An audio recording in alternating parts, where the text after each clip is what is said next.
Donc ce projet, c'est vraiment essayer l'histoire de faire remonter à la surface la détresse de tous ces commerces qu'on oblige à fermer. Pourquoi non essentiel? Parce qu'on n'est pas non essentiel. Non essentiel. Non essentiel. Non essentiel. Non essentiel. Non essentiel. Non essentiel. La violence du mot non essentiel. Non essentiel. Non essentiel. Non essentiel. Non essentiel. Donc moi c'est Marion, je tiens un magasin de vêtements marins à Dieppe et j'ai souhaité participer à ce projet car le terme de magasin non essentiel, j'ai trouvé ça très violent. Ce mot non essentiel ne nous représente pas, représente personne et je pense que tout le monde est essentiel et non essentiel ça veut rien dire, c'est quelque chose qui... Enfin, pour moi, non, c'est quelque chose qui ne marche pas.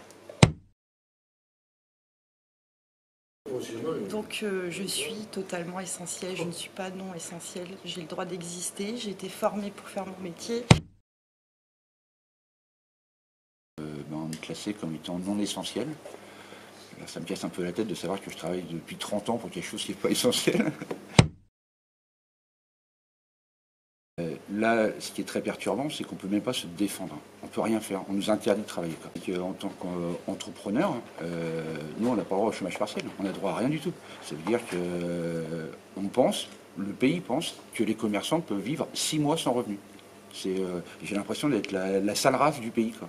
Là, je découvre que la nuit, je suis capable de perdre 1 litre de sueur, quoi. Je me réveille, je suis complètement trempé.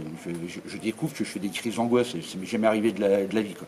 Et franchement, comme un gamin de 10 ans, je me suis dit, à quand ça remonte la dernière fois que j'ai été aussi malheureux que ça, quoi. Et puis, c'est le départ de mon père, quoi. Et on en est là. Normalement, quand on perd un proche, c'est la chose la plus dramatique qu'on a à vivre, normalement. Et là, c'est le business, parce qu'on est une sale race d'entrepreneurs, et ça nous tombe dessus. Vous empêchez cette vie qui est essentielle, à tout point de vue, au point de vue économique, au point de vue social, au point de vue mental, psychologique, au point de vue culturel, au point de vue du développement personnel aussi. On ne peut pas nous empêcher, nous bâillonner une fois de plus. Il faut absolument qu'on fasse quelque chose. C'est-à-dire que j'ai pris l'effet du deuxième confinement comme une grosse gifle. Le fait de savoir que je suis une personne non essentielle, ça m'a mis un grand coup sur le moral parce que ça implique aussi une famille derrière. Toute une vie en fait qui est difficile à vivre.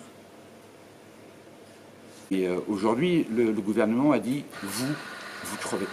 Est-ce que tu te sens aidé, soutenu? Non, pas du tout, non. J'ai l'impression que tout le monde s'en fout en fait.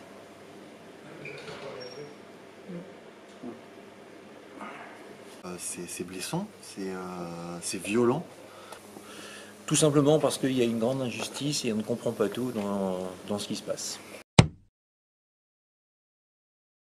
Avec tous ces commerces qui sont fermés, qui n'ont pas lieu d'être fermés, à mon avis, parce qu'on n'est pas plus dangereux que les autres commerces qui sont ouverts. Donc 6 mois de fermeture, c'est un peu beaucoup quand même. Dans n'importe quel scénario, on n'aurait pas pu imaginer une fermeture aussi longue, je pense. Ah oui, révolution, mais complètement. Quand je vois ces énarques au gouvernement qui nous pondent des lois au jour le jour, avec des règlements qui ont ni queue ni tête, lorsqu'ils ont eu quand même 6 mois quand même pour se préparer, parce que tout le monde savait qu'on allait avoir la deuxième vague. Donc ils avaient 6 mois pour se préparer. Qu'est-ce qu'ils ont fait? Ils n'ont rien fait. S'il avait prévu la deuxième vague, il aurait fallu remettre des lits supplémentaires, former des gens sur 6 mois. Et ensuite, quand la deuxième vague arrive, si vous voulez, on aurait pu quand même laisser beaucoup plus de choses ouvertes parce qu'on avait des lits pour accueillir tout le monde. Et là, c'est nous qui allons payer pour tout ça. Et en fait, je pense qu'ils n'ont même pas encore compris s'il y a une troisième vague, qu'il va falloir quand même s'occuper de l'infrastructure du centre hospitalier en France. Mais ça, je pense pas. En fait, ça ne les intéresse pas parce que ça ne leur rapporte pas d'argent. Donc pour eux, tout ce qui leur apporte pas d'argent, ça ne les intéresse pas. Voilà, oui, moi je suis restaurateur depuis 1 an. j'ai une famille à nourrir et là c'est vraiment un genou à terre cette nouvelle épreuve. On a respecté tout ce que l'État nous a demandé au niveau des gestes barrières sanitaires. Ça nous a coûté beaucoup d'argent. Aujourd'hui on ne comprend pas pourquoi ils sont fermés. On est fermé et que d'autres magasins puissent ouvrir. Voilà. Les aides de l'État, c'est du blabla. Parce qu'on est entrepreneur, c'est fuck, il n'y a pas d'autre mot, quoi. Vous dites le plan B, il n'est peut-être pas dans ce pays-là. Dépassé, énervé, révolté devant cette situation. Mon métier est essentiel. C'est difficile à vivre. Je crois qu'on va y rester.